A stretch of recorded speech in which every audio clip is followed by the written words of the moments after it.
కూడా క్రీస్తు నామమున ప్రత్యేక వందనాలు తెలియజేస్తున్నాను.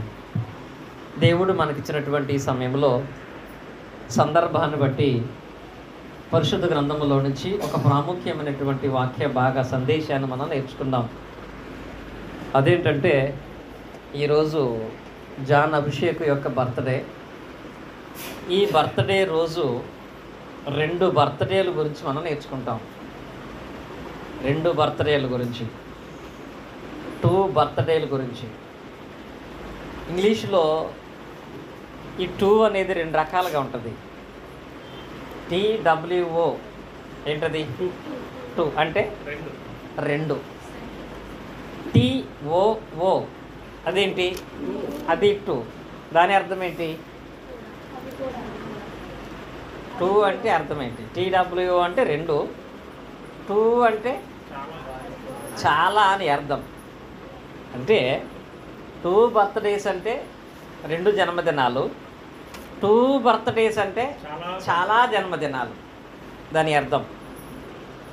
కనుక జాన్ అభిషేక్ విషయంలో చాలా జన్మదినాలు చూడగలగాలంటే దేవుడు గ్రంథంలో చెప్పినటువంటి 2 జన్మదినాలు, 2 జన్మదినాల గురించి కుటుంబానికి మనకి అర్థం అవ్వాలి.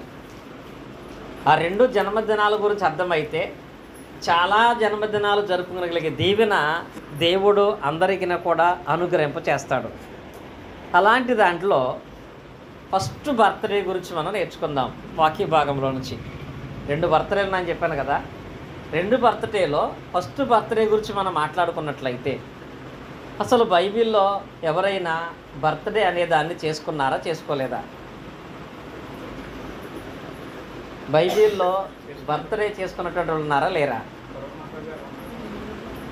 ఎవరో ఒకరు ఉన్నారని గుర్తని మా రాజారాం గారు అంటున్నారు. సరోజనమ్మ గారు చక్కగా ఒక ఆయన పేరు చెప్పారు. బైబిల్ మొత్తం మీద 2 బర్త్డేలు ఉన్నాయి. 2 బర్త్డేలు చేసుకున్నారు. ఆ ఇద్దరిలో ఒక ఆయన పాత నిబంధనలు ఒక ఆయన బర్త్డే చేసుకున్నాడు, క్రొత్త నిబంధనలు ఒక ఆయన బర్త్డే చేసుకున్నాడు. పాత నిబంధనలో బర్త్డే చేసుకున్నటువంటి ఆయన ఎవరంటే ఆదికాండం మనం చూసినట్లయితే 40వ అధ్యాయము 20వ వచనాన్ని పరిశీలన చేసినట్లయితే మీరు చూడండి. ఆదికాండము 40వ అధ్యాయం చూడండి. 3వ దినమందు జరిగినదేమనగా ఆ దినము ఫరో జన్మదినము గనుక అని రాయబడింది. అంటే ఇప్పుడు ఇక్కడ ఎవరు బర్త్డే? ఫరో యొక్క బర్త్డే ఇది. ఫరో ఎవరు అంటే ఐగుప్తు దేశానికి రాజు, ఒక అన్యుడైనటువంటి చక్రవర్తి అయినటువంటి ఐగుప్తు దేశానికి రాజు అయినటువంటి ఫరో గారు తన జన్మదినము జరుపుకున్నటువంటి సందర్భాన్ని ఇక్కడ మనం చూస్తున్నాం. ఈ జన్మదిన సందర్భం ఎప్పటిది అంటే అప్పటికి ఆ ఫరో దగ్గర చెరసాలలో యోసేపు గారు ఉన్నాడు.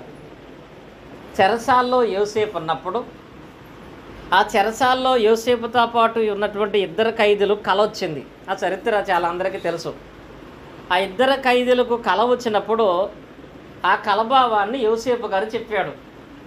ఎవరైనా షార్ట్ కట్లు చెప్పగలరా? ఒక ఖైదీతో ఏమన్నాడంటే, నీవు నిర్దోషిగా ఎంచబడి 3 దినాల్లోగా మళ్ళా రాజుగారి దగ్గర నువ్వు ఆహారం అందిస్తావని చెప్పాడు. 2వ ఖైదీతో ఏమన్నాడంటే, 3 దినాలకి నీ చిరఛేదనం చేయబడుతుంది, తల తీసివేయబడుతుంది అనేటువంటి మాట అక్కడ చెప్పబడింది. అలాగే 3వ దినమందంటే ఏ 3వ దినం ఇది? యోసేపు ఖైదీకి కలభావం చెప్పిన తర్వాత 3వ దినాన్న ఫరో గారు బర్త్డే దినం వచ్చింది. ఫరో యొక్క బర్త్డే దినాన్న అంశరామ్ గారు చెప్పండి. మొత్తం అందరూ దట్టే చూస్తున్నారు, చెప్పచ్చు కదా. సరే, ఈ వాక్య భాగం మనం చూసినట్లయితే ఈ 3వ దినాన్న ఫరో గారు తన బర్త్డే దినాన్న ఏం చేశాడో తెలుసా? తన బర్త్డే జరిగించుకుంటూ ఆ రోజు తన దగ్గర పనిచేసేటువంటి ఒక వ్యక్తికి ఉరి తీయించాడు. అంటే ఈయన జన్మదినం ఒక ఆయనకి ఏ దినం అయింది? మరణ దినం అయింది. ఫరో జన్మదినం జరుపుకొని ఆ రోజు ఒక వ్యక్తికి మరణశిక్ష విధించాడు. ఆ రోజు ఒక ఆయనకి మరణ దినం అయింది. సరే, ఇంకొక జన్మదినం మనం చూస్తే క్రొత్త నిబంధన భాగంలో మత్తయి సువార్త 14వ అధ్యాయము 6వ వచనములో జ్ఞాపకం చేసుకుంటాం. మత్తయి సువార్త 14వ అధ్యాయము 6వ వచనములో ఇక్కడ ఒక బర్త్డే ఉంది. అయితే హేరోదు జన్మదినోత్సవం వచ్చినప్పుడు, ఇక్కడ ఎవరిది బర్త్డే? మళ్ళీ రాజు అయినటువంటి హేరోదు గారి బర్త్డే. ఇక్కడ హేరోదు కూడా జన్మదినం జరుపుకుంటున్నాడండి. ఆ జన్మదినోత్సవం జరుగుతున్న టైంలో హేరోదియా కుమార్తె ఈ హేరోదు జన్మదినాన ఆ సభలో, ఆ జన్మదిన వేడుకలో నాట్యం చేసింది. ఈ నాట్యాన్ని చూసినటువంటి హేరోదు చాలా ఆనందించి, నువ్వు చాలా బాగా నాట్యం చేశావు, నా బర్త్డే రోజు హైలైట్ నీదే. ఏంటది? నీ డ్యాన్సే హైలైట్. అంత బాగా నువ్వు డ్యాన్స్ చేసావు కాబట్టి నా బర్త్డే గిఫ్ట్గా నీకేం కావాలో కోరుకో, అది నీకు ఇస్తానని హేరోదు జన్మదినాన బర్త్డే గిఫ్ట్ ఇద్దామనుకున్నాడు. అప్పుడు ఆ అమ్మాయి వాళ్ళ అమ్మ దగ్గరికి వెళ్ళి, రాజుగారు నాకు ఏం కావాలో కోరుకో అది ఇస్తానని చెప్పాడు, బర్త్డే గిఫ్ట్ ఇస్తాడంట, ఆ బర్త్డే గిఫ్ట్ ఏం అడగమంటావమ్మా అని అడిగింది. అడిగితే ఆమె ఏమని అడిగిందో తెలుసా? చూడండి, ఇక్కడ 8వ వచనం చూడండి. అప్పుడు ఆమె తన తల్లి చేత ప్రేరేపించబడినదై బాప్తీసమిచ్చి యోహాను తలను ఇక్కడ పళ్ళెములో పెట్టి నాకు ఇప్పించుమని అడిగాను. బర్త్డే గిఫ్ట్ ఏమడిగింది? ఇక్కడ బాప్తీసమిచ్చి యోహాను గారి తల నరికి ప్లేట్లో పెట్టి నాకు ఇక్కడే ఇచ్చేయమని చెప్పింది. ఇప్పుడు ఒక రాజుగా సభ ఎదుట వాగ్దానం చేశాడు గనుక బాప్తీసమిచ్చి యోహాను విషయంలో అంత కోపం లేకపోయినా బర్త్డే రోజు ఇచ్చినటువంటి మాటను బట్టి ఆ రోజు హేరోదు ఏం చేశాడు అంటే బాప్తీసమిచ్చి యోహాను గారు తల నరికి పళ్ళెములు పట్టుకొచ్చి ఇచ్చాడు. ఇక్కడ కూడా హేరోదు జన్మదినం ఎవరికి మరణదినం? బాప్తీసమిచ్చి యోహానుకి మరణదినంగా చేయబడింది. 2 బర్త్డేలు ఉన్నాయి. ఆ 2 బర్త్డేలు కూడా చాలా విచారాన్ని, దుఃఖమును, బాధను కలగజేసే బర్త్డేలుగా జరిగినవి. ఇవి అంటే ఉన్నటువంటి ఆ 2 బర్త్డేలను బట్టి అసలు బర్త్డే చేసుకోవటమే తప్ప, బర్త్డే చేసుకోవటాన్ని బట్టి అక్కడ కొంతమంది కీడు జరిగింది. ఉన్న 2 బర్త్డేలు మంచివి కాదు, అలా ఏ బర్త్డే జరగకూడదు అనుకుంటాం. ఇప్పుడు 2 సిచ్యువేషన్లను బట్టి అసలు బర్త్డే చేసుకోవటమే తప్ప, బర్త్డే అనేది అలా చేసుకోవటం తప్ప. దేవుని లేఖనాల్లో పరిశీలన చేస్తే దేవుడైతే తెసలోనికి రాసినటువంటి మొదటి పత్రిక మనం జ్ఞాపకం చేసుకున్నట్లయితే, తెసలోనికి రాసినటువంటి మొదటి పత్రిక 5వ అధ్యాయము 16 నుండి 18 వచనాలలో ప్రతి క్రైస్తవుడికి, ప్రతి క్రైస్తవరాలికి, ప్రతి కుటుంబానికి చెప్పినటువంటి మాట ఏంటంటే, ప్రతి విషయమందును కృతజ్ఞతాస్తులు చెల్లించుడి, ఇలాగు చేయుట యేసుక్రీస్తునందు మీ విషయంలో దేవుని యొక్క చిత్తం అని రాయబడింది. దేవుడు ఏమన్నాడో తెలుసా? నీ జీవితంలో జరిగిన ప్రతి దానికి ఏం చేయాలి? దేవునికి మీరు కృతజ్ఞతాస్తుతులు తెలియపరచండి. ప్రతి విషయమందు అంటే ఇల్లు కట్టుకున్నా, ఉద్యోగం సంపాదించినా, కాలేజీ సీట్ వచ్చినా, ఆరోగ్యం కలిగిన, బిడ్డలు పుట్టినా, నూతన సంవత్సరం వచ్చినా, ప్రతి దానికి దేవునికి ఏం చేయాలి? కృతజ్ఞతాస్తుతులు తెలియపరచమని దేవుడు ఆజ్ఞాపించాడు. బర్త్డే చేసుకోవటం తప్పు కాదు. ఇచ్చినటువంటి మరొక సంవత్సరాన్ని బట్టి, గడిచిన సంవత్సరం అంతా దేవుడు కాపాడిన దాన్ని బట్టి దేవునికి ప్రతి ఒక్కరు ఏం చేయాలి?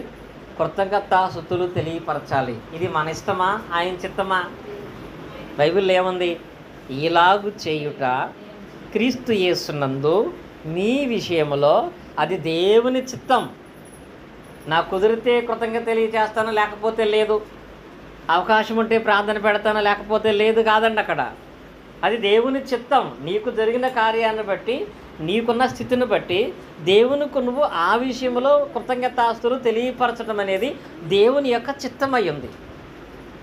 ఎందుకు జాన్ వెస్లీకి మరొక సంవత్సరం వస్తే దేవునికి కృతజ్ఞతాస్తులు ఎందుకు తెలియపరచాలి?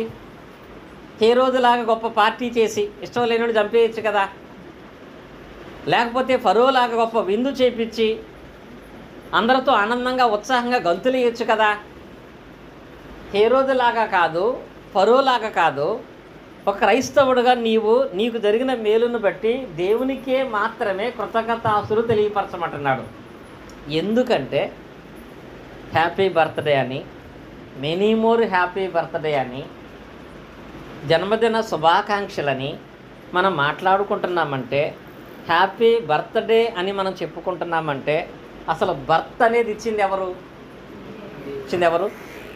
ఈరోజు బర్త్డే జరుపుకుంటున్నామంటే జాన్ అభిషేక్కి బర్త్డే అనే దాన్ని ఇచ్చింది ఎవరంటే దేవుడే. మనం చదువుకుంటాము కదా, ఇందాక విజయ్ గారు చదివారు 127వ కీర్తనలో 3వ వచనంలో ఏం రాయబడింది? 127వ కీర్తన 3వ వచనంలో ఏం రాయబడింది చూడండి. కుమారులు యెహోవా అనుగ్రహించు స్వాస్థ్యము, గర్భఫలము, ఆయన ఇచ్చే బహుమానం. అంటే జాన్ వెస్లీని ఎఫ్రాయిముకి ఎవరిచ్చారు? దేవుడు. ప్రతి కుటుంబంలో కూడా నీకు బిడ్డ అంటూ కలిగాడంటే అది దేవుడు మాత్రమే ఇచ్చేది. నీవు 1 సంవత్సరం, 2 సంవత్సరాలు, 3 సంవత్సరాలు, 10 సంవత్సరాలు, ఎన్ని సంవత్సరాలు బర్త్డే జరుపుకోవాలంటే మొదట దేవుడు బర్త్ అనేదాన్ని, పుట్టుక అనేదాన్ని ఇవ్వాలి. పుట్టుక అనేది దేవుడు ఇస్తే పుట్టినరోజు అనేది మనం చేసుకుంటున్నాం. అదే దేవుడు ఇకపోతే ఇది మనం జరిగించుకునేటువంటి అవకాశమే ఉండదు. కనుక అంటున్నాడు అక్కడ, ఎవరి విషయములైనా సరే గర్భఫలము ఆయన ఇచ్చేటువంటి బహుమానము, కుమారులు యెహోవాను గ్రహించు స్వాస్థ్యమై ఉంది. ఇప్పుడు దాని యందు మరొక ప్రాముఖ్యమైన మాట ఏంటంటే, నీ ఇంట్లో బర్త్ అనేది స్టార్ట్ అయిన తర్వాత, అంటే పుట్టినటువంటి బిడ్డను నువ్వు చూసిన తర్వాత బర్త్డేకి మన ఫ్యామిలీలో ఏదైనా ప్రారంభమవుతుందా అంటే, బర్త్డే చేసుకునే కుటుంబంలో దేవుడు బర్త్డే ఇచ్చిన దాన్ని బట్టి దేవుని విషయంలో దేవునికి ఇష్టమైనటువంటి కార్యం ఏదైనా మనం కొనసాగిస్తున్నామా? ఫ్యామిలీ అనేది ఎలా ఉంటుంది? బిడ్డలు కలిగిన తర్వాత మన ఫ్యామిలీ ఎలా ఉంటుంది? చాలామంది పిల్లలు పుట్టిన తర్వాతే మా ఇంట్లో గొడవలు ఎక్కువైనాయి, ఖర్చులు ఎక్కువైనాయి అని మాట్లాడతారు. కానీ బిడ్డను ఇచ్చిన దేవుని దగ్గరకు మనం ఏం చేస్తున్నాం అనేది ఆలోచించాలి. ఇది మీకు అర్థం అవ్వాలంటే, దేవుడు మీకు బిడ్డనిచ్చాడు. దేవుడు మీకు ఆ బిడ్డనిచ్చిన తర్వాత దేవునికి ఇష్టమైనటువంటి పని ఏదైనా మనం ప్రారంభిస్తున్నామా, లేక చేసే పని మానేసామా? చేసే పని మానేయటం అంటే, బిడ్డలు లేనప్పుడు క్రమంగా నువ్వు ప్రార్థనకి వెళ్తున్నావు, బిడ్డలు లేనప్పుడు క్రమంగా ఇంట్లో ప్రార్థన చేసుకుంటున్నావు, బిడ్డలు లేనప్పుడు అన్నిటి యందు ప్రధాన స్థానం దేవునికే మనం ఇచ్చాం. బిడ్డలు కలిగిన తర్వాత నాకు సమయం లేదు, ఈ పిల్లల వల్ల అసలు కుదరట్లేదు, ఈ పిల్లలు కలగటాన్ని బట్టి ఖర్చులు ఎక్కువైపోయాయి అనే కారణాన్ని దేవుని విషయంలో చూపించకూడదు. బైబిల్లో ఒక కుటుంబం ఉంది. ఆదికాండం మనం చూసినట్లయితే 4వ అధ్యాయంలో, ఆదికాండము 4వ అధ్యాయము 26వ వచనం చూడండి. మరియు షేతునకు కూడా కుమారుడు పుట్టెను. ఎవరు పుట్టారంట? షేతు అనేటువంటి ఆయన కొడుకు పుట్టాడు. ఎఫ్రాయిము కొడుకు పుట్టాడు, బ్యోలాకి కుమారుడు పుట్టాడు, షేతు కూడా కుమారుడు పుట్టాడు. ఇక్కడ షేతునకు కూడా కుమారుడు పుట్టినప్పుడు అతనికి ఏనోష్ అని పేరు పెట్టెను. అప్పుడు ఏం స్టార్ట్ అయింది? ఖర్చులు స్టార్ట్ అయినాయా? గొడవలు స్టార్ట్ అయిందా? దేవునికి దూరం అవటం స్టార్ట్ అయిందా? ఏం స్టార్ట్ అయింది?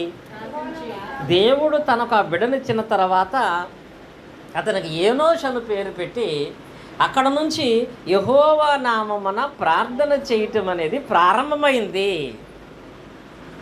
మరి మన విశ్వాస జీవితాలలో దేవుడిచ్చిన పిల్లలను బట్టి దేవుని విషయంలో ఇంకా నూతనమైన కార్యాలు ప్రారంభించే వాళ్ళంగా ఉంటున్నామా, లేక ఉన్నట్టు వాటి యందు నాకు కుదరట్లేదు, లేవటం లేదు అనేటువంటి ఆలోచనతో మనం ఉంటున్నామా? దేవుడు చేసిన మేలును బట్టి చేతు అయితే ఆ రోజు నుంచి ఈ బిడ్డ నాకు ఎవరిచ్చారంటే దేవుడిచ్చాడని చెప్పి ఆ రోజు నుంచే యెహోవా నామమును బట్టి ఏం చేయటం మొదలుపెట్టాడు? ప్రార్థన చేయటం అనేది మొదలుపెట్టాడు. అది చేతునకు, అతని వంశానికి, అతని కుటుంబానికి ఎంతో ఆశీర్వాదాన్ని తీసుకొచ్చింది. అంటే చేతు ప్రార్థన స్టార్ట్ చేస్తే ఆటోమేటిక్గా ఎవరు కూడా ప్రార్థనలో ఉంటారు? ఏనోషు కూడా ప్రార్థనలో ఉంటాడు. అంటే పిల్లలకి దేవునికి దగ్గర చేసే మార్గం అనే దాన్ని ఎవరు ఏర్పాటు చేయాలి?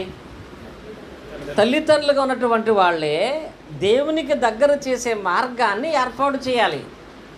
లోకస్తులుగా ఉన్నటువంటి ఫరో దేవుని యందు అసలు భక్తే లేనివాడు కనుక అంతటి ప్రమాదకరమైన పరిస్థితుల యందు, బాధాకరమైన పరిస్థితుల యందు వాళ్ళ బర్త్డేలు జరుపుకుంటూ ఫరో ఏమో ఎర్ర సముద్రంలో మునిగి చచ్చిపోయాడు, హేరోదేమో పురుగులు పడి చచ్చిపోయాడు. కారణం, సంతోషంగా ఉన్నారు కానీ ఆ సంతోషాన్నిచ్చిన దేవుని మార్గం వందు వారు కానీ తమ కుటుంబం కానీ నడవాలనే ఆలోచన వాళ్ళకి లేదు. కానీ షేతు అయితే ఒకటి యేసుక్రీస్తు వారి వంశంలో చేరినటువంటి వాడు షేతు. ఈయనైతే నాకు దేవుడు బిడ్డనిచ్చిన దానికి నేను దేవునికి ఇష్టంగా ఏదైనా చేయాలని ఆ రోజు నుంచి యెహోవా నామమును బట్టి ప్రార్థన చేయటం స్టార్ట్ అయింది. బైబిల్లో యెహోవా నామమున ప్రార్థన చేసిన మొదటి వ్యక్తి ఎవరంటే షేతు. అది కూడా ఏ సందర్భాన్ని పురస్కరించుకొని? తన కొడుకు పుట్టిన దినాన్ని జ్ఞాపకం చేసుకొని ఆ రోజు నుంచి ప్రార్థన స్టార్ట్ చేశాడు. ఆ రోజు నుంచి అదే యెహోవా నామాన్ని బట్టి మనమందరమును కూడా ఫాలో అవుతున్నాం, మనమందరమును కూడా ప్రార్థన చేస్తున్నాం. కనుక ప్రార్థన ప్రారంభించిన వ్యక్తిగా ఆయన ఉండిపోయాడంటే అది ఎంత గొప్ప దీవెనగా ఉంటుంది. ఇది ఆయన వరకు మాత్రమే విడిచిపెట్టకుండా సామెతల గ్రంథంలో సొలొమోను గారు ఏమన్నా చూడండి, సామెతల గ్రంథము 22వ అధ్యాయము 6వ వచనం జ్ఞాపకం చేసుకున్నట్లయితే, సామెతల గ్రంథము, బాలుడు నడవలసిన త్రోవను వాడికి నేర్పము, వాడు పెద్దవాడైనప్పుడు దాని నుండి తొలగిపోడని చెప్పాడు. ఇక్కడ ఈ వాక్య భాగంలో పిల్లలకి వాళ్ళు నడవలసినటువంటి మార్గాన్ని మనమే నేర్పాలంట. నేర్పము అంటాడు అక్కడ. చూపించటం వేరు, నేర్పటం వేరు.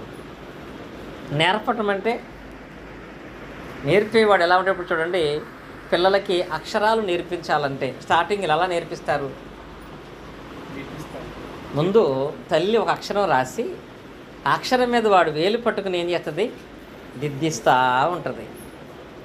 భీమవరంలో మా ఇంటి దగ్గర మరేం మనం కామం లేదు, నేను పెద్ద అయిన తర్వాత కూడా చెప్పేవాళ్ళు. బాగా పేదరికమైన పరిస్థితి, ఒక పలక కూడా కొనుక్కునే పరిస్థితి వాళ్ళకు ఉండేది. కాకపోతే పై దగ్గర వంట అయిన తర్వాత ఆరిపోయిన బూడిద శుభ్రంగా అక్కడ ఆ పిడకల బూడిదంతా సదిరి అందులో వీళ్ళ ఏలు పెట్టి రుద్దిచ్చేదంట అక్షరాలు. ఆ కింద రుద్ది రుద్ది రుద్ది వీళ్ళ ఏళ్ళు అరిగిపోయేట, అయినా సరే ఊరుకునేది కాదంట. అంటే ఏదైనా ఒకటి నేర్పించాలంటే ముందు తల్లి దాన్ని రాసి, తండ్రి దాన్ని రాసి చెయ్యి పట్టుకుని ఆ క్రమంగా నేర్పిస్తే వాళ్ళు నేర్చుకుంటారు. చూపిస్తే ఏది నేర్చుకోరు. మనం టీవీ దగ్గర కూర్చొని ప్రార్థన చేసుకోమంటే చేసుకుంటారా? మన ఫోన్ పట్టుకుని నువ్వు ప్రార్థనకి వెళ్ళమంటే వాళ్ళు వెళతారా? దేవుడు ఏమంటున్నాడంటే, మీరు అనేకమైన జన్మదినాలు, అనేకమైన ఆశీర్వాదాలు చూడాలనుకుంటే బర్త్డే రోజున మాత్రమే కాదు, ప్రతిరోజు కూడా ఆ భర్త జన్మనిచ్చిన దేవునిని జ్ఞాపకం చేయండి. దేవునిని జ్ఞాపకం చేసుకోనండి. పిల్లలకు బాలుడుగా ఉన్నప్పుడే వాళ్ళకి ఆ త్రోవను నేర్పించమని చెప్తాడు. పిల్లలుగా ఉన్నప్పుడే వాళ్ళకి ఎందుకు నేర్పించాలంటే, చాలామంది విషయంలో మనం ఆలోచించేటువంటి వాటిలో తల్లిదండ్రులు చేసినవి పిల్లలకు తగులుతాయా, తగలవా? తగులుతాయా? ఇంకా మీకు చెప్పాలంటే తల్లిదండ్రులు చేసిన పాపాలు పిల్లలకు వస్తాయా? రావు అని దాని దగ్గర చాలా హ్యాపీగా ఉంటాం మనం. నేనేం చేసినా నాతోనే పోద్ది, ఆడి మీదకి రాదు, ఆమె మీదకి రాదు, కాబట్టి వాళ్ళు శుభ్రంగా ఉంటే చాలు, నేను నాశనం అయిపోయినా పర్లేదండి. నిజమే, బైబిల్లో చెప్తుంది తల్లిదండ్రులు చేసినటువంటి పాపాలు పిల్లలకు రావు.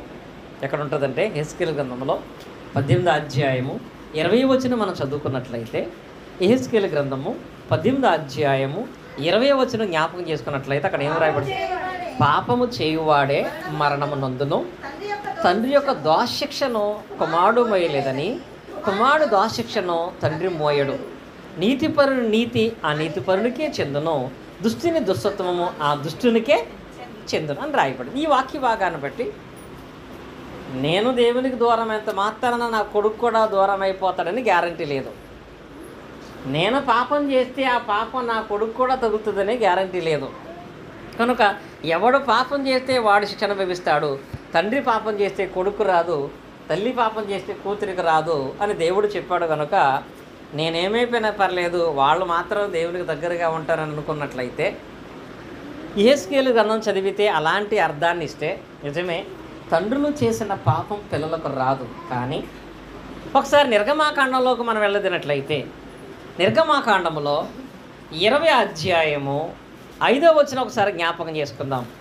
నిర్గమాకాండము 20వ అధ్యాయము, ఏలయనగా నీ దేవుడైన యెహోవానగు నేను రోషము గల దేవుడను, నన్ను ద్వేషించు వారి విషయంలో 3-4 తరముల వరకు తండ్రుల దోషమును కుమారుల మీదకి రప్పించవచ్చు. మరి ఇక్కడ ఏంటి? ఇందాక తండ్రి పాపం చేస్తే కొడుకు రాదు, కొడుకు పాపం చేస్తే తండ్రికి రాదు, ఎవడ పాపానికి శిక్ష వాడే అనుభవిస్తాడు అన్నాడు. ఇక్కడేమంటున్నాడు? తండ్రులు చేసిన దాన్ని బట్టి ఎంతమందికి వస్తుందంట? 3-4 తరాల మీదకి ఆ దోషం వస్తుంది అంటాడు.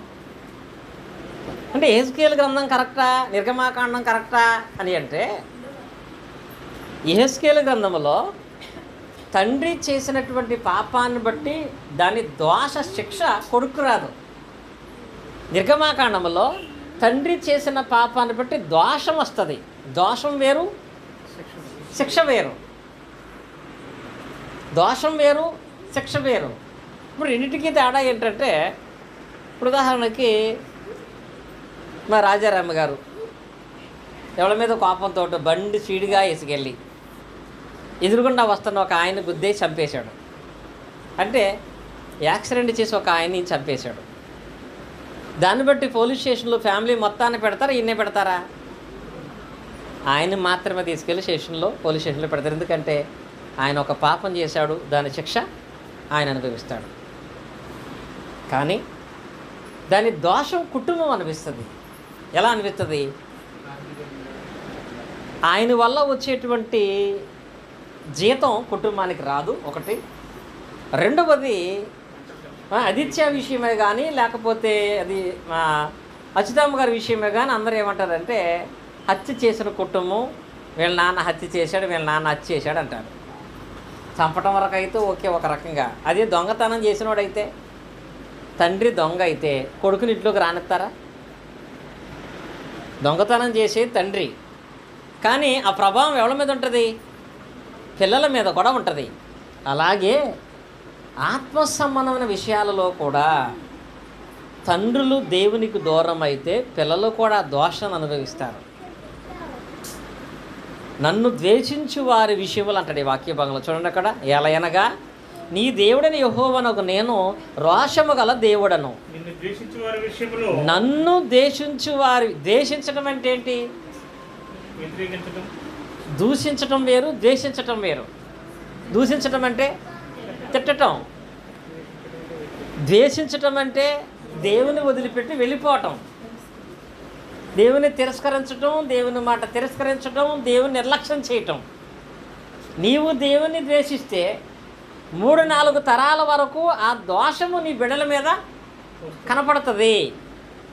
వారు దేవునికి దూరం అయిపోయే దుస్థితిలోనికి వాళ్ళు వెళ్ళిపోతారు. కనుక ఇక్కడ ఆయన చెప్తున్నాడు, నీవు నీ బిడ్డలు పుట్టిన తర్వాత దేవుని కొరకైనటువంటి కొన్ని క్రమాలు ప్రారంభించాలి. ఇప్పటి వరకు లేదేమో, ఇప్పుడు ప్రారంభించాలి. చాలామంది పెద్దవాళ్ళు అంటారు కదా, ఇప్పటిదాకా మీ ఇద్దరే, కానీ ఇప్పుడు పిల్లలు పుట్టారు కాబట్టి ఖచ్చితంగా మీరేమి ఉండాలి, డబ్బులు సంపాదించాలి, ఒక ఇల్లు సంపాదించాలి, వాళ్ళకంటూ ఏదైనా ఒక ఆధారం చూపించాలంటారు చూసారా. అలాగే దేవుడు కూడా ఏమంటున్నాడంటే, నీవు బిడ్డలను కలిగి ఉన్నట్లయితే ఆ బిడ్డలను బట్టి నీవు ఇప్పటికైనా సంపూర్ణంగా దేవుని దగ్గర ప్రార్థన చేయటం, దేవుని దగ్గరికి వెళ్ళటం అనేది ప్రారంభించాలి. అలా ప్రారంభించకపోతే నీతో పాటుగా 3-4 తరాలు నీ స్థితిని బట్టి వాళ్ళు దోషాన్ని అనుభవిస్తారు. అదే దేవుని విశ్వాసత కలిగి ఉంటే 6వ వచనం చూడండి. 6వ వచనంలో, నన్ను ప్రేమించి నా ఆజ్ఞలు గైకొన్న వారిని 1000 తరాల వరకు కరుణిస్తాను. అంటే బిడ్డలు దేవుని కరుణ పొందటం లేక దేవుని నుంచి వాళ్ళు దోషం అనుభవించటం అనేది ఎవరి వల్ల కలుగుతుందంటే తల్లిదండ్రులను బట్టే అనే మాటని ఇక్కడ మనం చూస్తున్నాము.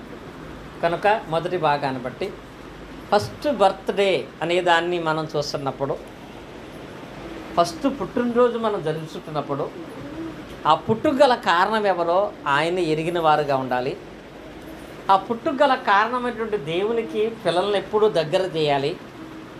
అలా దేవునికి ఎప్పుడైతే దగ్గరగా మనం చేస్తామో దేవుడు నీ తర్వాత 1000 తరాలను కరుణించేటువంటి దేవుడిగా ఉంటాడని లేఖన భాగంలో చెప్పబడింది. ఇప్పుడు మనం సెకండ్ బర్త్డే గురించి మాట్లాడుకుందాం. దేని గురించి? Second birthday. ఫస్ట్ బర్త్డే తల్లి గర్భము నుంచి మనం పుట్టడం. ఇప్పుడు సెకండ్ బర్త్డే అనేది ఒకటి ఉందండి. ఇది దేవుడిచ్చేదా మనం తెచ్చుకునేదా? Second birthday. ఫస్ట్ బర్త్డే అని దేవుడే ఇస్తాడు.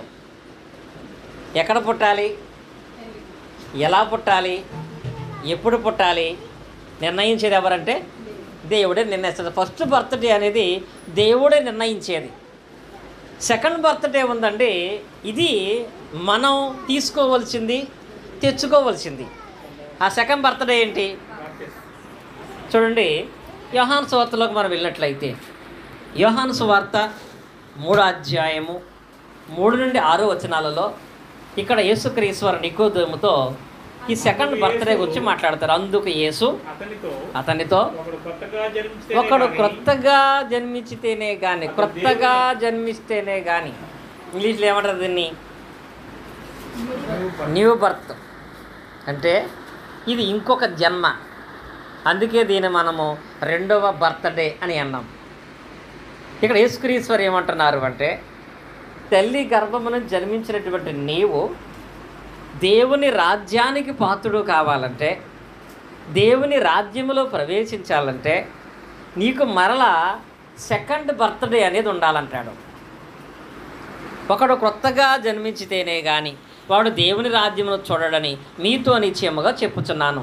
4వ వచనంలో, అందుకు నికోదేము, ముసలివాడిని నేను ఎలాగూ జన్మింపగలను, రెండవ మారు తల్లి గర్భమందు ప్రవేశించి జన్మింపగలడా అని ఆయన అడుగుగా, అంటే నికోదేము ఏమనుకున్నాడు? రెండవసారి మరలా జన్మించాలంటే మొదటి జన్మలాగే ఉంటుంది అనుకుంటున్నాడు.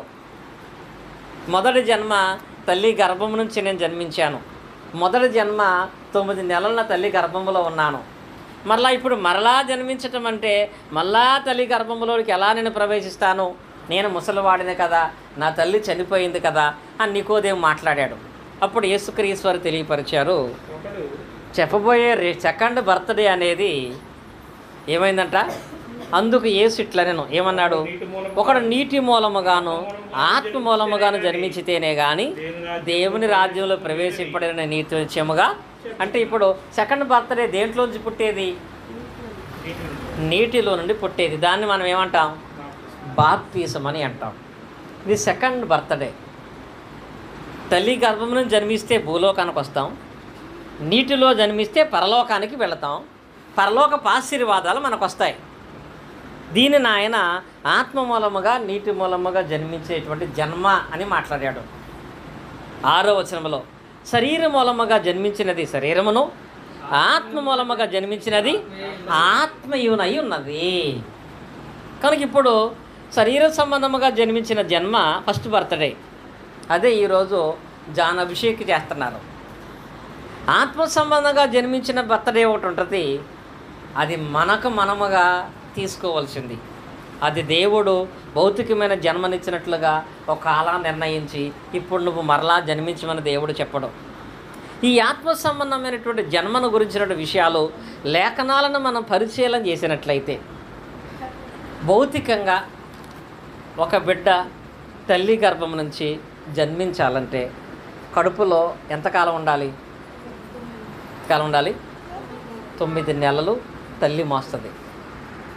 9 నెలలు ఆ బిడ్డ కడుపులో ఉంటే 9 నెలల తర్వాత ఒక మంచి ఆకారంతో ఆరోగ్యం కలిగినటువంటి వాడుగా పూర్తి ఆకారం ఉన్న బిడ్డగా ఈ లోకానికి జన్మిస్తాడు.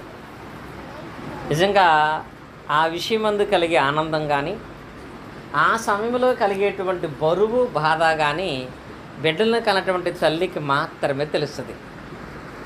అలాంటి తల్లి విషయంలో తల్లి మనసుతో ఒకసారి ఆలోచన చేస్తే, ఒక తల్లి గర్భవతి అయింది, 5 నెలలు వచ్చింది, చాలా హ్యాపీగా ఉంటుంది. 7వ నెల వచ్చింది, కొంచెం బరువు, నడవటానికి కష్టం, కూర్చోడానికి కష్టం, పడుకోవడానికి కష్టం, అయినా ఇంకా ఆనందంగా ఉంటుంది. 8వ నెల వచ్చింది, ఇంకా ఇబ్బందికరమైన పరిస్థితి, అయినా బాధ కలుగుతుందా? ఈ బరువు ఎవడ మోతాడని అంటదా? 9వ నెల వచ్చింది, అయినా బాధపడుతుందా? కొంతమంది అయితే 10వ నెలలో డెలివరీ అవుతుంది. 10 నెలలు వచ్చినా కడుపు బరువు అవుతూ ఉన్నా ఆనందం తప్ప అది నాకు ఎందుకు అనే మనసు తల్లికి రాదు. వస్తుందా? ఎందుకు నేను మొయ్యాలనే మనసు రాదు. సరే, అదే కడుపులో ఉన్న బిడ్డ 18వ నెల వచ్చింది, డెలివరీ అవ్వాలా, ఉంచుతుందా? సర్లే ఉండనేలే, ఏమైందిలే, నేనే మాస్తానంటదా? 9 నెలలు దాటేటప్పటికే తట్టుకోలేరు, మొయ్యలేరు, భరించలేరు. అందుకే ఈ రోజుల్లో ఆ టైం వచ్చేటప్పటికి డెలివరీ అవ్వకపోయినా ఏం చేస్తున్నారు? ఆపరేషన్ చేసి తీసేస్తున్నారు. ఒకసారి ఆ బాధను మీరు చూడండి. 10 నెలలు అయినా సరే బిడ్డ బయటికి రావట్లేదు, 11 నెలలైనా రావట్లేదు, 14 నెలలైనా సరే బిడ్డ రావట్లేదు. అప్పుడు ఆ తల్లి మనసు ఎలా ఉంటుంది? ఆ బాధ ఎలా ఉంటుంది? ఆ తల్లికి ఏమనిపిస్తుంది తెలుసా? వాడు జన్మించకుండా చచ్చిపోయినా పర్లేదు, అండ్ అర్జెంటుగా తీసేయమందా? ఇప్పుడు కొన్ని విషయాలలో నెలలు నిండినా వాళ్ళు ఎదకపోతే సర్లే ఉంచండి, ఎంతకాలం ఉంచుతారండి? అలా నెలను నిండినా సరే వాడు ఎదగకపోతే గర్భం మోసిన తల్లే వాడు చచ్చిపోయినా పర్లేదు, అర్జెంటుగా తీసి బయట పడేయమంటుంది కదా. అలాగే దేవుడు కూడా సెకండ్ బర్త్డే కోసం అలాగే ఎదురు చూస్తాడు తెలుసా. సెకండ్ బర్త్డేలో నువ్వు పుట్టాలని దేవుడు కూడా అలాగే మోస్తాడు. ఫస్ట్ బర్త్డేకి నిర్ణయం 9 నెలలు అయితే, సెకండ్ బర్త్డేకి దేవుడు బైబిల్ గ్రంథంలో ఇచ్చిన వయసు 14 సంవత్సరాలు. 14 సంవత్సరాల వయసు వస్తే మంచి చెడు వివేచించే జ్ఞానం వస్తుంది కనుక 14 సంవత్సరాల వయసు దాటిన ప్రతి ఒక్కడో కూడా సెకండ్ బర్త్ అనేది ఉండాలి. ఏముండాలి? సెకండ్ బర్త్ అనేది ఖచ్చితంగా జరగాలి. ఇప్పుడు ఆ సెకండ్ బర్త్ జరిగిందా? 14 సంవత్సరాలు దాటింది, 15 సంవత్సరాలు అయింది, 16 సంవత్సరాలు అయింది, కొంతమందికి 20 సంవత్సరాలు అయిపోయింది, కొంతమందికి 25 సంవత్సరాలు అయిపోయింది, 30 సంవత్సరాలు అయిపోయింది, ఇంకా పుడతలేదు నువ్వు. దేవుడు ఎలా ఉంటుంది? దేవునికి ఎలా ఉంటుందండి? 30 సంవత్సరాల వయసు వచ్చినా ఇంకా నీకు బాప్తిసం పొందే మనసు రావట్లేదంటే ఇంకా నీకు పుట్టాలని అనుకోవట్లేదు. దాన్ని దేవుడు ఒక బర్త్డేగా అని చెప్తున్నాడు కదా. అది కూడా ఒక జన్మదినమే కదా. నిన్ను 9 నెలలు తల్లి ఎలా మోస్తుందో నేను కూడా భూమి మీద ఆయుష్కాలం ఇచ్చి నిన్ను అలాగే మోస్తున్నాను. ఈ మోసే విషయంలో దేవుని ఆలోచన ఏంటంటే మరలా నువ్వు జన్మిస్తావని, కొత్తగా జన్మిస్తావని, ఒక బర్త్డే అనేది నీలో కనపడాలని, సెకండ్ బర్త్డే దాని విషయంలో ఒక మంచి నిర్ణయం తీసుకుంటావని దేవుడు ఎదురు చూస్తున్నప్పుడు దానికి మనము హెచ్చిస్తున్న సమయము ఎవరికి భారంగా ఉంటుంది? ఒక తల్లి బాధ కంటే కూడా ఎక్కువ భారంగా ఆయనకుంటుంది.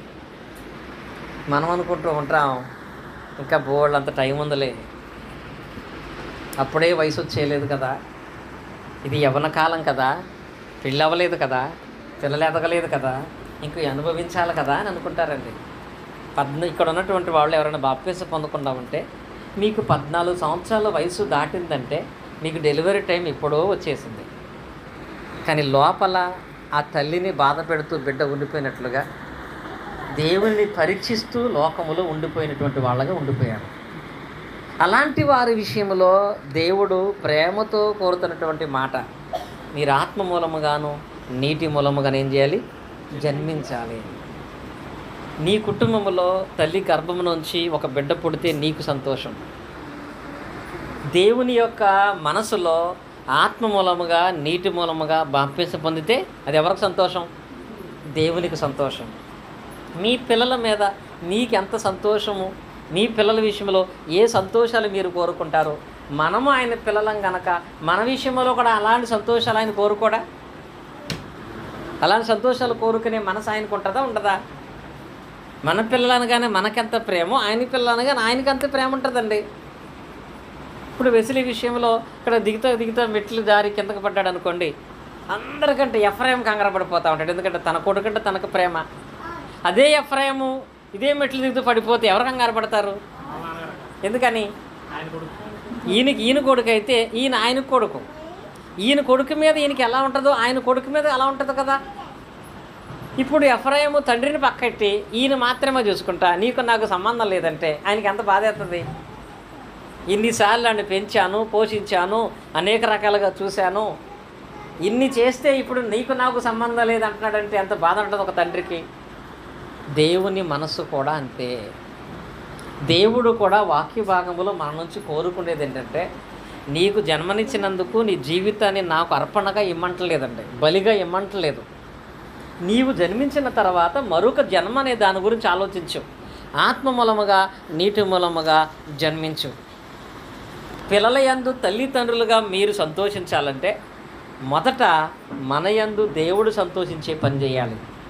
అదే యోహాను సువార్త మనం చదువుకున్నట్లయితే యోహాను సువార్తలో 15వ అధ్యాయము 11వ వచనం చూడండి. యోహాను సువార్త, మీ యందు నా సంతోషం ఉండవలననియు మీ సంతోషము పరిపూర్ణము కావాలననియు ఈ సంగతులు మీతో చెప్పుచున్నాను అని రాయబడింది అక్కడ. అంటే ఇప్పుడు ఈ వాక్య భాగంలో ఫస్ట్ ఎవరి యందు ఎవరికి సంతోషం ఉండాలి? ఎవరికి ఉండాలి? మనం ముందు హ్యాపీగా ఉన్న తర్వాత దేవుణ్ణి హ్యాపీగా ఉంచే ప్రయత్నం చేయాలా? ముందు దేవుని సంతోష పెడితే మన సంతోషాలన్నీ సంపూర్ణం అవుతాయా? Happy birthday happy birthday happy birthday అని చెప్పుకుంటున్న మనకి ఫస్ట్ ఆ హ్యాపీ అనేది ఎవరికి కనపాలి? దేవునికి. ఆయన సంతోషించాలి, దేవుణ్ణి సంతోషపరచాలి. దేవుణ్ణి సంతోషపరిస్తే నీ పిల్లల్ని సంపూర్ణంగా సంతోషపరిచే సామర్థ్యాన్ని ఆయనే ఇస్తాడండి. ఎవడా? ముందు దేవుని ఆయన అంటాడు చూడండి వాక్య భాగంలో, మీ యందు నా సంతోషం అని ఎడల, అంటే మన యందు దేవునికి సంతోషం కలగాలి. అప్పుడు మన పిల్లల యందు అనేక సంవత్సరాల సంతోషాన్ని దేవుడు మనకిస్తాడు. మన యందు దేవునికి సంతోషం కలగాలంటే ఏం చేస్తే ఆయనకి సంతోషమో తెలుసా? చూడండి, ఆయన యోహాను రాసినటువంటి 3వ పత్రికలో ఒక వాక్యం ఉంటుంది. యోహాను రాసిన 3వ పత్రిక అందులో 1వ అధ్యాయం ఉంటుంది. 4వ వచనం చూడండి. నా పిల్లలు సత్యమును అనుసరించి నడుచుకునుచున్నారని వినుట కంటే నాకు ఎక్కువైన సంతోషం లేదంట. అంటే ఆయన్ని సంతోషపరచాలంటే ఆయన్ని సంతోషపరచగలిగేటువంటి ఆయనకి ఎక్కువైన సంతోషం దేనివల్ల తెలుసా? ఏముంది అక్కడ? సత్యమును అనుసరించి నడుచుకుంటున్నారని వింటమంట. అంతకంటే ఎక్కువ సంతోషం ఆయనకి లేదు. వెండి బంగారాలు పెడితే సంతోషమనో, భోజనాలు పెడితే సంతోషమనే కాదండి. ఆయన ఏం కోరుకుంటాడంటే వాళ్ళు వాక్యాన్ని అనుసరించి నడుచుకుంటున్నారని ఆయన వినాలంట. ఎవరు వినాలి? ఆయన వినాలంట.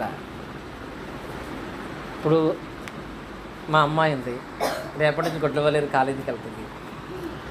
ఇప్పుడు ఎప్పుడైనా కాలేజీకి వెళ్ళినప్పుడు ఆ కాలేజీ వాళ్ళు మా అమ్మాయి గురించి ఏం చెప్పాలనుకుంటా, నేను ఏం చెప్తే సంతోషం, రెగ్యులర్గా స్కూల్కి వస్తుంది, బాగా రెగ్యులర్గా కాలేజీకి వస్తుంది, బాగా చదువుతుందని వింటే నాకు చాలా సంతోషం. జాయిన్ అయింది కానీ ఇప్పుడు దాకా కాలేజీకే రాలేదు, అసలు పుస్తకాలు అయితే తీయదు అని నా గురించి మాట్లాడితే ఎలా ఉంటుంది అంటే, ఈరోజు మా అమ్మ ఇంటికి వచ్చి అందరికంటే ఫస్ట్ కాలేజీకి నేనే వెళ్తున్నా, అందరికంటే మార్కులు నాకే బాగా వస్తున్నాయి అని నా కుమార్తె మాత్రమే చెప్తే నాకు హ్యాపీ కాదు కదా. అది నిజమని కూడా అనుకోం కదా. ఎవరు చెప్పాలి? మా అమ్మాయి గురించి బయట వాళ్ళు చెప్పాలి. అలాగే దేవుడు అంటున్నాడు, నీ పిల్లలను నీవు ఆశీర్వాదింపబడాలి, నీ పిల్లల భవిష్యత్తు బాగుండాలని కోరుకుంటున్నావు కదా, మరి నీవు నా కుమారుడివి, నా కుమార్తెవు కాబట్టి నీ యందు నాకు కూడా సంతోషం కలగాలి. దానికి నేను ప్రార్థన చేసుకుంటున్నాను, నేను బైబిల్ చదువుకుంటున్నాను, నేను నీవు చెప్పుకోవటం కాదు, నీ గురించి సంఘం చెప్పాలి, నీ గురించి సమాజం చెప్పాలి. అలా చెప్పగలిగేటువంటి సాక్ష్యం అనేది మనకు ఉంటుందా? మనం చెప్పుకోగలుగుతామా? మీ పిల్లల గురించి అది మనం చెప్పగలిగే స్థితిలో మనం ఉండగలుగుతామా? మా అబ్బాయి ఒక్క ఆదివారం కూడా ప్రార్థన మాండు, మా అమ్మాయి ఒక్క ఆదివారం కూడా ప్రార్థన మాండు, ఇప్పుడు కూడా చక్కగా క్రమం తప్పకుండా దేవుని దగ్గరికి వెళ్తారు అని ఒక తండ్రి చెప్పగలిగే స్థాయిలో పిల్లలు ఉండాలి. సంఘం చెప్పగలిగే స్థాయిలో సభ్యులు ఉండాలి. ఇది ఆయనకి ఎక్కువైన ఆనందం. ఎందుకంటే వేరే ఏమీ కోరుకోవట్లేదు, ఆయన ఆనందాన్ని కోరుకుంటున్నాడు. వెంకటేశ్వర గారు ఉన్నారు, ఆయన గురించి చాలా చోట్ల చెప్తాను నేను. ఆయన గురించి నేను చెప్తున్నప్పుడల్లా దేవునికి ఎంత సంతోషమో తెలుసా? ఎంత దూరమైనా ఆ వయసులో కూడా నడుచుకుంటూ వచ్చేస్తాడు ఆయన అక్కడి నుంచి. ఆయన గురించి చెబుతున్నప్పుడు నాకు సంతోషం కదా, ఎవరు సంతోషం అవుతుంది? ఆ సాక్ష్యం మనకు ఉండాలి కదా. అలా ఎప్పుడో మానేశాడు, ఎప్పుడో వదిలేశాడు అనే సాక్ష్యం మన బిడ్డల విషయంలో నిజమైన ఆనందాన్ని కలుగచేయదు. దేవుడు అందుకంటున్నాడు, మీ సంతోషాలు సంపూర్ణం చేస్తాను, కానీ మీ యందు నాకు సంతోషం ఉండాలి. మీ యందు నాకు సంతోషం ఎప్పుడు కలుగుతుందంటే, నా పిల్లలు సత్యమును అనుసరించి నడుచుకుంటానంటే వినాలి. సత్యమును అనుసరించి నడుచుకోవటం అంటే ఆయన పిల్లలున్నటువంటి వాడు సత్యమందున్న ప్రధానమైంది సెకండ్ బర్త్డే. నీవు ఆయన బిడ్డవైతే వయసు వచ్చిన తర్వాత రెండవసారి నీటి మూలముగా జన్మించాలి. వారు బాప్తిసం పొందారు అని వినాలి. క్రమం తప్పకుండా దేవునిలో ఉంటున్నాడు ఇది వినాలి.